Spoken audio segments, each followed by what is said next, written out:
Sylvain, bonjour. Tu es VP et Chief Creative Officer de NetExplo Observatory, cet observatoire de l'innovation durable.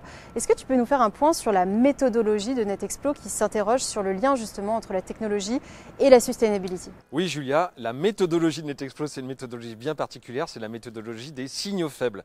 Donc nous avons un réseau de captation exclusif qui nous ramène des innovations de tous les continents, c'est-à-dire vraiment tous les continents sont représentés et dans tous les secteurs. Donc c'est une approche multiculturelle et pluridisciplinaire de l'innovation durable. Et à partir de ces 3000 innovations annuelles, nous en sélectionnons 100 les plus inspirantes, disons celles qui vont le plus impacter et transformer nos sociétés. Et à partir de ces 100 innovations, eh bien, nous faisons une grande tendance annuelle qui est évidemment actualisée en temps réel sur la tech et la sustainability.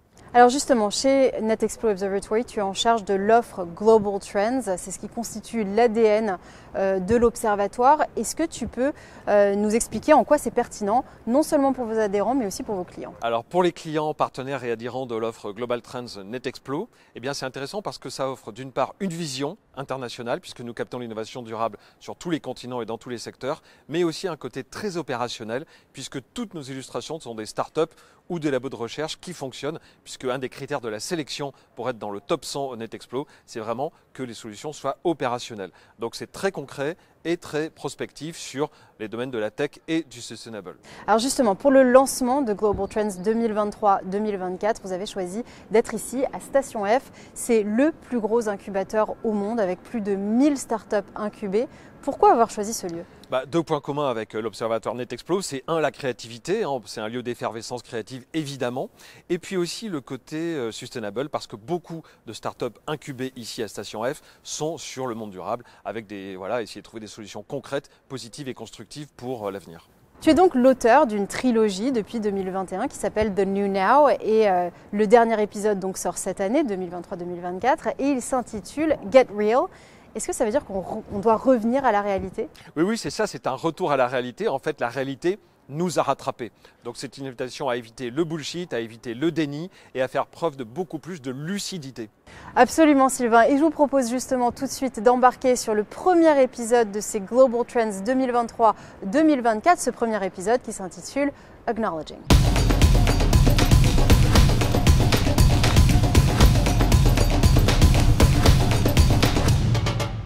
Donc dans cette première partie, on va évoquer l'un des principaux enseignements de cette captation internationale, le fait de prendre acte des réalités dans le monde de l'innovation. L'année dernière, on a beaucoup parlé du métaverse. Qu'est-ce qu'il en est cette année? N'oublions pas que le métaverse, c'est le futur tel qu'on le voyait dans le passé, puisque c'est une notion née en 1992 dans le roman de Neil Stephenson, Snow Crash. Donc en fait, ce métaverse, c'est une réalité protéiforme. Derrière ce mot, on peut mettre à peu près ce que l'on veut. Simplement, le métaverse atterrit dans des fonctions plus opérationnelles, notamment grâce aux outils du Web 3, notamment les outils de monétisation. Donc on peut par exemple monétiser son activité physique en organisant des battles avec un partenaire à l'autre bout du monde, c'est géré par une IA. On peut aussi avec cette application être rémunéré pour notre bon sommeil, donc on dort bien, on est rémunéré. Là on voit que vraiment toute activité humaine peut être rémunératrice. Et puis dernier exemple, c'est ce métaverse du food. Ce Foodverse qui permet finalement, c'est une grande entreprise de communication et de RP pour avoir des plats signés par des grands chefs passés sous forme de NFT. Et puis aussi dans le registre de l'immersion, qui est quand même un enjeu grandissant du métaverse, après l'écran alléché de l'an dernier, l'odorat, etc. Et bien là on va plus loin avec des fonctions sophistiquées comme ce système qui vous permet avec des envois d'ultrasons sur la langue, les lèvres et les dents, de reproduire des sensations hyper fines par rapport à votre bouche. Donc par exemple, vous pouvez vous brosser les dents dans le métaverse ou alors traverser dans un jeu vidéo des toiles d'araignées et sentir les araignées ramper sur vos lèvres. Ça n'a pas l'air très agréable ça. En tout cas, on constate effectivement que le métaverse du coup se retrouve de plus en plus dans notre quotidien. Oui, c'est exactement ça, et notamment dans des secteurs de la formation ou de l'éducation, puisque avec cette application-là, vous accédez à un sens particulièrement essentiel dans l'apprentissage des mathématiques, qui est la spatialisation, c'est-à-dire votre perception de l'espace et qui permet de comprendre beaucoup de sujets mathématiques en dehors de la théorie, donc c'est parfait pour les étudiants. Alors, on s'est beaucoup focalisé, on l'a dit l'année dernière, sur le métaverse et finalement on s'est fait un peu prendre par surprise par ChatGPT notamment et l'IA générative. Et en peut générer de plus en plus n'importe quoi finalement avec l'IA générative, à commencer par les sons. Si vous avez besoin d'un bruitage, d'une chanson, d'un sound design pour un film, pour autre chose, et bien vous dictez ce que vous voulez à l'IA générative, toujours sous forme de prompt, ce petit texte qui vous permet de briefer l'IA, et vous avez le bruit que vous voulez. On peut aussi aller dans des domaines plus scientifiques comme la médecine. Vous pouvez dicter à des IA l'assemblage des protéines qui va faire que vous allez trouver de nouveaux médicaments. Là où avant vous auriez eu besoin je sais pas, de plusieurs années de recherche, là en quelques jours vous avez une sorte de laboratoire comme ça virtuel qui se met en branle et puis vous avez des nouveaux médicaments à la sortie. Alors, quand on parle de l'IA, on parle toujours de ce fameux débat, est-ce que l'IA va remplacer l'humain? Est-ce qu'on ne se lasse pas de ce discours finalement? Oui, on s'en lasse un petit peu, c'est un discours un peu stérile, dont on nous rebat les oreilles, et puis on n'arrête pas de convoquer les références comme Terminator, etc. C'est toujours la même chose, on n'en peut plus. Donc simplement, ayons la lucidité aussi de voir que l'IA c'est simplement un outil ultra puissant, et puis on l'utilise bien, et ça va parfaitement comme ça. On peut aussi remarquer que le prompt, qui est l'origine de toute génération par l'IA générative, restera humain. Ce sont ces quelques mots, parfois 3 mots, parfois 10 mots, parfois 20 mots, mais il faut savoir choisir les bons mots, les assembler dans le bon ordre, etc. pour avoir le résultat escompté. Donc la place de l'humain, elle est toujours là, évidemment, et sortons des débats qui ne servent à rien. Tout se passe finalement comme si l'IA nous renvoyait à nos propres contradictions. Oui, c'est exactement ça. Par exemple, toutes les COP, tous les sommets internationaux. On a des pays assemblés autour d'une table et on sait par avance que la solution va être soit trop pauvre, ou soit inapplicable. Pourquoi? Parce que c'est un peu le plus petit dénominateur commun. C'est-à-dire que les intérêts des États, des pays, des régions du monde sont complètement divergents en termes de géopolitique et puis aussi en termes de conception éthique, tout simplement. Alors qu'en se disant, une IA qui justement faisait peur par son côté froid, justement ce côté froid on va l'utiliser pour dégager tout affect et il n'y a plus aucun intérêt géostratégique. Et donc cette IA par exemple, propose des solutions économiques au niveau d'une société, à la place des politiques. Et donc, c'est en quelque sorte une façon de déléguer ce pouvoir-là, parce que nous, humains, nous serions incapables de le faire à cause de ces divergences à cette IA. Et puis aussi, on peut enchaîner sur le sujet, la même chose, simplement sur le sujet du monde durable. Et donc, cette IA, plutôt que d'avoir des COP 27, 28, 29, et puis n'en plus finir avec des solutions qui n'existent pas finalement ou qui aboutissent à des choses décevantes, cette IA, tous les mois, va générer des solutions applicables avec avec une sorte d'alliance des intérêts économiques et puis sustainable, sans aucun affect, sans aucun intérêt particulier. Et un cran plus loin en politique, c'est que ce parti, synthétique party, qui a inventé un leader politique, c'est une IA en fait. C'est une IA qui est censée représenter toutes les personnes qui ne votent pas au Danemark depuis des années. Et donc toutes ces personnes qui n'avaient pas voix au chapitre, et pour cause parce qu'ils ne votent pas, ont été entraînées en machine learning. Cette IA a été entraînée en machine learning pour pouvoir représenter toute cette frange de la population. Donc là, on a vraiment, c'est comme Kantorowicz qui parlait des 2 corps du roi dans son ouvrage, qui avait d'un côté le corps de chair et de sang qui va vieillir, mourir, etc. Et de l'autre côté, le corps éternel du roi, c'est le corps intemporel, c'est la notion, le concept. Là, c'est l'IA qui jouerait ce rôle-là pour finalement faire de nous des pauvres petits représentants de son intelligence supérieure. Alors la sustainability constitue avec l'IA générative la deuxième tendance que vous avez vraiment captée au niveau de l'observatoire, mais les deux sont liés finalement. Oui, les deux sont liés parce qu'évidemment l'IA avec sa puissance de calcul et sa précision peut nous permettre non seulement de prendre conscience de faits planétaires, sans lesquels nous n'aurons pas du tout de vision, mais aussi permet de résoudre certains problèmes, notamment avec cette application qui offre une vue parfaitement globale de tel et tel problème, de tel et tel aspect. Et puis la version plus cynique peut-être de cette application-là, c'est cette solution qui fournit une sorte de prémonition des effets négatifs du changement climatique et notamment en termes immobiliers, c'est-à-dire vous déconseille d'acheter dans telle et telle région du globe parce que votre maison serait submergée ou votre bien immobilier serait donc dégradé, sa valeur serait perdue.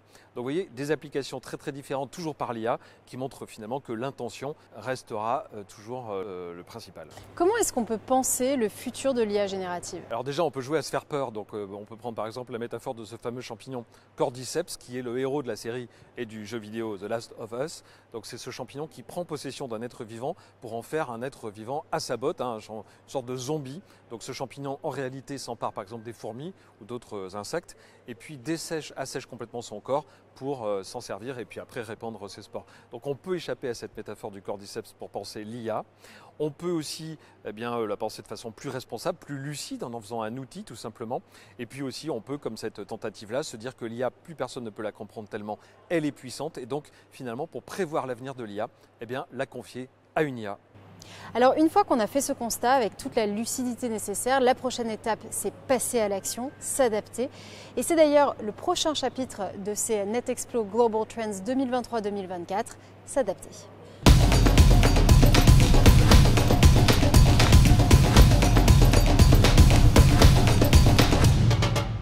On parle souvent de transformation, de changement au sein de la société, au sein des entreprises, mais en fait votre captation internationale, elle montre que c'est une transformation bien plus profonde. Est-ce qu'on peut parler d'une mutation au niveau civilisationnel, notamment face à l'urgence climatique ? Oui, il y a plusieurs aspects de l'innovation mondiale qui vraiment indiquent fortement qu'on est au-delà des simples transformations.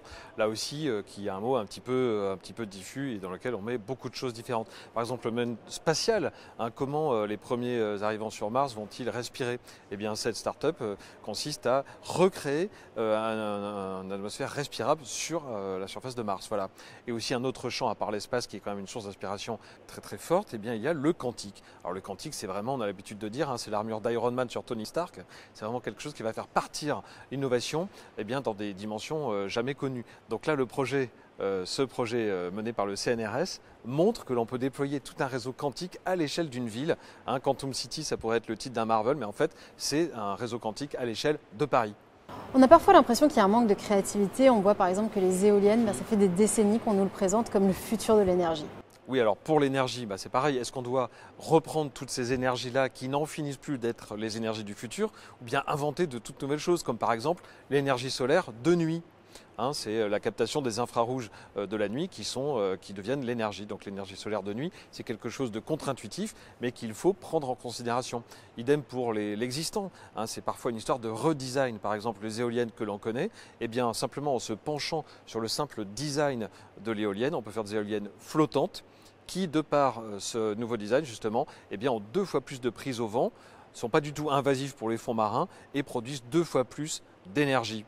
Une autre idée, ce sont les plantes. Alors l'avantage des plantes, c'est qu'elles absorbent le CO2. L'inconvénient, si j'ose dire, c'est qu'elles ne poussent pas assez vite aux yeux de cette chercheuse d'Oregon qui a conçu des plantes, donc par manipulation, qui permettent qui grandissent 2 fois plus vite et donc qui absorbent 2 fois plus de CO2 avec des feuilles 2 fois plus grandes.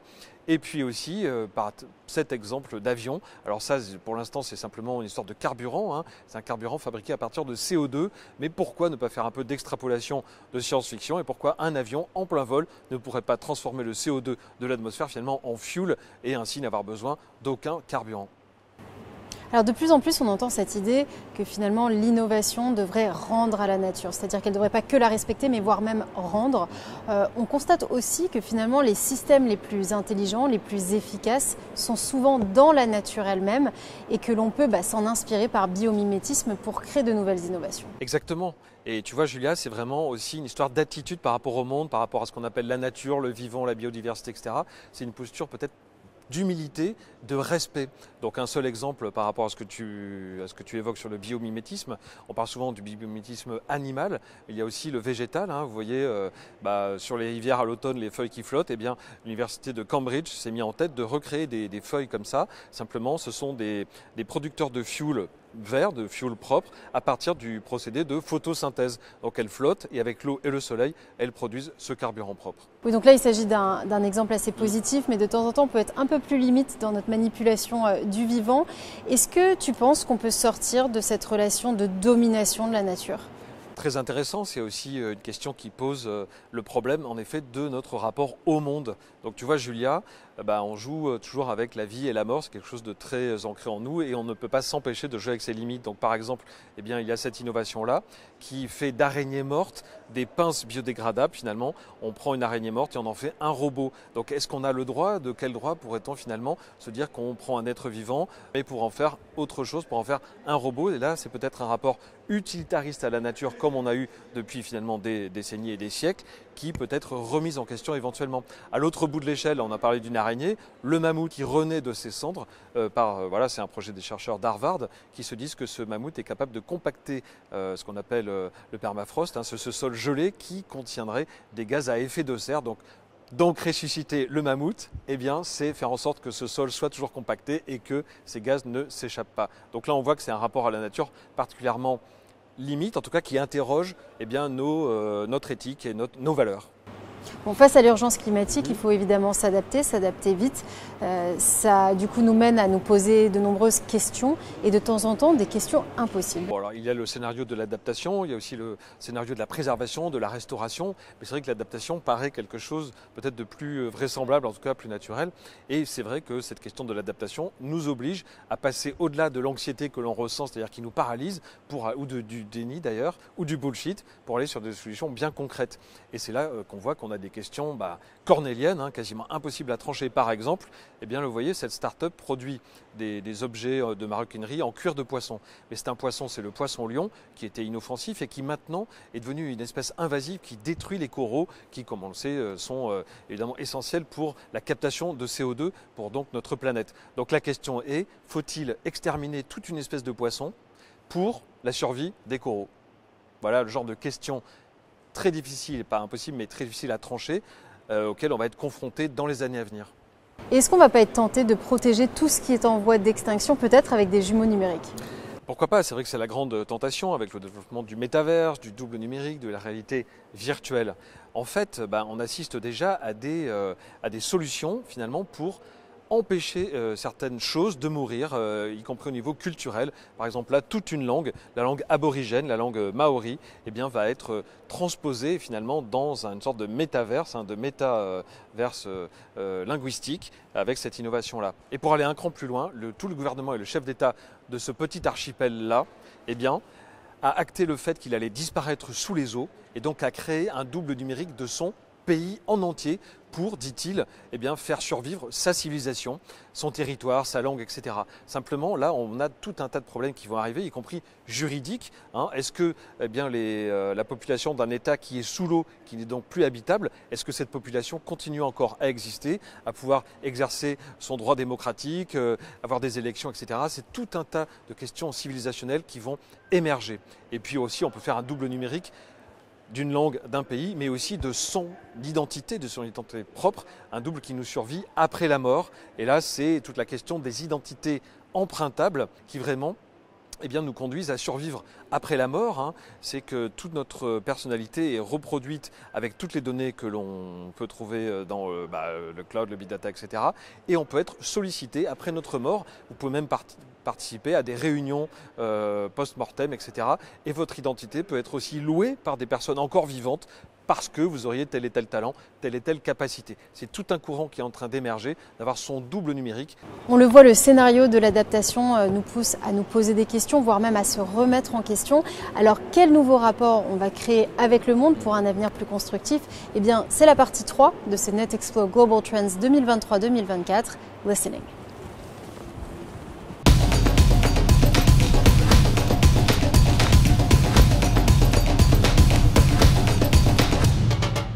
Alors Sylvain, on voit que le rapport entre tech et sustainability dépend de notre manière de voir le monde. Comment justement est-ce qu'on peut nommer ce monde du vivant? Tu vois Julia, c'est très intéressant parce qu'on peut vraiment avoir une vision utilitariste de la nature ou une vision plus respectueuse. L'écoute nous permet donc de voir les choses autour de nous de façon plus égalitaire, de peut-être mieux comprendre le monde également. Mais est-ce que c'est une attitude qui finalement nous pousse à l'action? On peut évidemment d'abord s'écouter soi-même, c'est-à-dire écouter les relations que nous avons entre humains, les relations que nous avons les uns avec les autres. Et là, on a tout un tas de solutions pour justement favoriser cette écoute et cette égalité. À commencer par cette solution-là, qui garantit un temps de parole, en tout cas qui diagnostique les temps de parole pendant une réunion et qui évite ce qu'on appelle le mansplaining par exemple. On a aussi cette solution qui fait en sorte que notre corps, qui est véhiculé sur les réseaux sociaux, avec les photos qui sont ensuite détournées vers des usages parfois pornographiques, etc., de labelliser notre corps pour qu'il nous appartienne. C'est aussi une façon de prendre conscience et donc de s'écouter, d'écouter nos droits. Et enfin, cette application aussi qui permet de se rendre compte des biais portés notamment par l'intelligence artificielle, notamment les biais sexistes. Donc l'écoute peut nous permettre d'être plus précis par rapport à soi-même. C'est une manière de mieux se comprendre, peut-être pour mieux se défendre?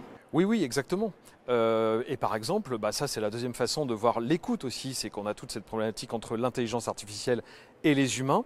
On peut dépasser cette dualité dont on parlait tout à l'heure, finalement, en faisant en sorte que l'écoute soit du côté de l'intelligence artificielle. C'est-à-dire qu'elle cherche à bien nous comprendre. Et donc cette application-là sert à vraiment détecter les émotions de l'être humain. Et là, on entre dans ce qu'on appelle l'affective computing, c'est-à-dire que le robot doit connaître finement le comportement humain pour pouvoir s'adapter. C'est aussi utilisé pour les voitures autonomes, avec cette voiture qui est entraînée avec un machine learning sur le comportement des piétons. Donc c'est-à-dire que c'est vraiment la voiture qui va s'adapter aux passants dans la rue. Et puis aussi, là, on peut parler vraiment d'une écoute plus fondamentale, c'est l'écoute de notre physiologie. Là, on parle de santé, c'est l'écoute de notre cerveau avec ce casque. Là, finalement, c'est une sorte de combinaison de bonnet de plongée sur notre tête, mais qui, avec des pulsations électriques, est capable de créer une compréhension très très fine de notre cerveau et même un jumeau numérique de notre cerveau. Et puisque nous sommes dans le cerveau, on se rend compte qu'il y a des expérimentations à but thérapeutique, comme par exemple injecter de la lumière dans les neurones pour combattre des maladies comme Alzheimer ou Parkinson. Être à l'écoute aussi, c'est finalement, c'est toujours ce problème de la vallée de l'étrange où le robot va être très proche de l'humain et susciter un certain malaise. Et c'est toujours la frontière qui existe entre le robot et l'humain. Par exemple, le rire, parfois, établit cette frontière-là. Ça, c'est le but de cette expérimentation où ce robot est entraîné sur des datings, donc sur des rendez-vous amoureux pour rire. Donc là, on se rend compte que la machine qui va rire peut-être sera plus proche de nous. C'est encore l'affective computing. Et puis finalement, écouter, c'est aussi écouter son environnement par nos sens évidemment. Et c'est là où peut-être les machines et les robots auront peut-être un avantage parce qu'on peut leur donner des sens que nous n'avons pas. Ce doigt par exemple est capable d'analyser la matière qu'il touche simplement par le contact. Donc c'est une sorte d'écoute de notre monde et c'est un petit peu la philosophie de cette troisième partie. Et cette attitude d'écoute, est-ce qu'elle peut nous aider à nous replacer dans le monde et agir plus efficacement? Oui, c'est ça, notamment en termes de climat et d'air, de qualité de l'air. Donc on a par exemple ce petit canari, là, vous voyez, qui est simplement un indicateur de la bonne qualité de l'air chez soi. Alors, se rendre compte de la qualité de l'air chez soi, c'est une avancée, mais ce n'est pas suffisant. Évidemment, il faut des datas pour gérer cette qualité de l'air, notamment le niveau de CO2. Et ce système de surveillance fait par des particuliers ici permet d'avoir des analyses micro-localisées pour l'analyse pour la qualité de l'air. Et puis la qualité de l'air aussi, c'est quelque chose qui ensuite doit se traiter. Et là, c'est l'idée d'une étudiante en design qui donc s'est dit qu'il fallait mettre cette machine qui est un purificateur d'air à la portée de tout le monde. Et donc elle a conçu ce design en open source qui est accessible à partir d'éléments tout simples d'une cuisine chez tout le monde. Voilà. Et puis être à l'écoute aussi du climat, c'est avoir des enseignements donnés par le passé, et notamment ce robot qui est capable d'analyser ces petits coquillages, les foraminifères, qui en disent très très long sur le climat au fur et à mesure évidemment des siècles. Donc vous avez capté cette année toute une série de mini-tendances d'écoute des animaux. Est-ce que c'est une manière de mieux les respecter ? Oui, tout à fait. C'est-à-dire que quand on est à l'écoute d'un milieu, des animaux par exemple, on les respecte par définition. Et cette écoute est appliquée à l'agriculture. Donc par exemple avec les porcs qui font l'objet d'une écoute par une IA qui est capable de traduire leur langage et donc de s'intéresser à leur bien-être. Mais aussi l'écoute des insectes nuisibles dans un verger par exemple. C'est une IA qui va détecter telle et telle espèce, qui va déterminer les plus nuisibles et puis qui va pouvoir les traiter, ce qui évite l'usage des pesticides à grande échelle et donc une agriculture plus respectueuse. Alors l'innovation peut aussi nous aider dans notre effort de préservation de l'environnement. Oui, exactement. Et c'est la notion d'émerveillement par rapport à la nature qui est très importante parce que, par exemple, cet immeuble-là a été conçu par les architectes pour pouvoir accueillir évidemment des habitats humains, mais aussi des habitats pour des espèces comme des chauves-souris, des espèces aquatiques, etc. Donc, by design, dès le début, l'animal fait partie de la construction. Si on plonge dans les océans et quand on crée des récifs pour les huîtres qui sont très très fortes pour absorber le CO2, eh bien pour attirer les bébés huîtres sur ces récifs, il faut lancer des sortes de cris pour attirer ces bébés huîtres qui sont comme ça ensuite sur ces récifs pour absorber le CO2.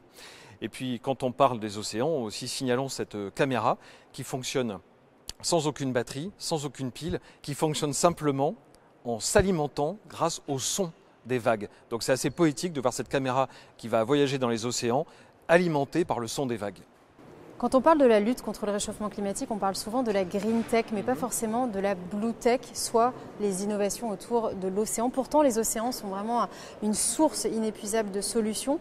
On sait aujourd'hui, par exemple, que l'océan capte 25% de toutes les émissions carbone sur Terre. Quelles sont les innovations que vous avez captées justement autour de l'océan ? Alors cette année, Julia, on a vraiment eu une grande masse d'innovation concernant les océans justement, avec tout un tas de secteurs qui sont touchés. Exemple très concret, 2 étudiantes se sont dit que l'industrie funéraire était fortement émettrice de CO2, le ciment, etc., les transports, voilà. Et elles se sont dit, on va révolutionner le secteur. Alors comment? Eh bien, le défunt est réduit en cendres par un procédé d'aquamation, et ensuite ces cendres sont réunies avec des coquilles d'huîtres pilées, et puis le tout réuni dans des sculptures qui, comme elles sont en coquilles d'huîtres, sont capables d'absorber le CO2, ensuite immergées dans l'océan, et puis avec un rituel funéraire lié au rythme des marées et aux vagues, eh bien voilà tout un secteur révolutionné de façon assez poétique.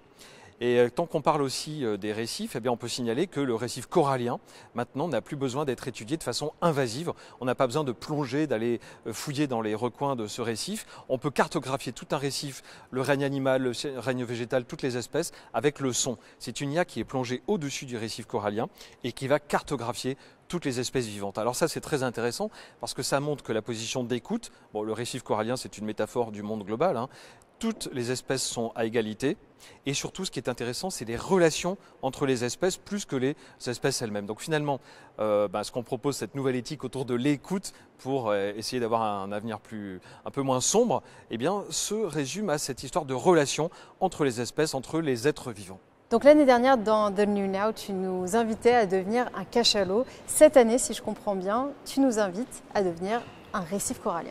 Oui, voilà, exactement. C'est-à-dire que le cachalot, c'était vraiment cet animal qui d'abord dort verticalement, donc c'est très très beau à voir, mais surtout, comme il a une respiration volontaire, eh bien, il doit garder sans arrêt une partie de son cerveau en éveil pour pouvoir remonter à la surface et respirer et donc ne pas mourir. Donc j'invitais tout le monde à devenir des cachalots, mais cette année, je pense que c'est intéressant de devenir des récifs coralliens parce que justement, nous contenons en nous toute cette complexité, la complexité du monde, la complexité et aussi la beauté du vivant. Eh bien, merci Sylvain pour cet dernier épisode de cette trilogie The New Now que tu as intitulée donc Get Real. Merci infiniment pour cette trilogie qui finalement nous pousse à aller regarder un petit peu plus en nous, à trouver plus de créativité et surtout à garder espoir. Merci infiniment et merci à vous de nous avoir suivis.